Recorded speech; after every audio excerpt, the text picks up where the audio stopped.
আমি আমার 3 পুরুষের পরে এখন আমি আর চিনি না। আমার বাবা রিয়াজউদ্দিন, ওনার বাবা ছিল জাহান আলী, ওনার বাবা নমাজ আলী, এরপরে আমার আর চিনা নেই, আমি জানিও না।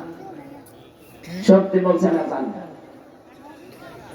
এখন যদি নমাজ আলীর বাবা মাত্র 60 থেকে 62 বছর আগে মারা গেছে, উনি যদি এখন আমার গ্রামে এসে দাবিরা ভিটায় বলে যে এই 2 তলা বাড়া আমার, এই বাড়ি আমি বানিয়েছি, এই সব আমার, ওর দাঁত মুখ রাঙবে, সব খুলে ফেলবো না যে ইয়ার কি মারা জায়গা পান না। কিসের নমাজ আলীর বাপ আপনি? আমি তো নমাজ আলীকে চিনি না। আর কথা বলছেন না কেন? এইটার নাম দুনিয়া। আপনি এই দুনিয়ার পেছনে পড়ে আপনার বিশাল আখিরাত আপনি নষ্ট করে ফেলবেন।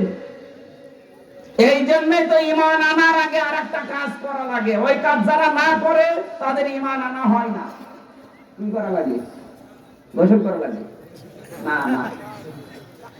সূরা বাকারা 256 নম্বর আয়াত, মাঝের অংশে আছে ফামাই ইয়াকফুর বিত তাগুত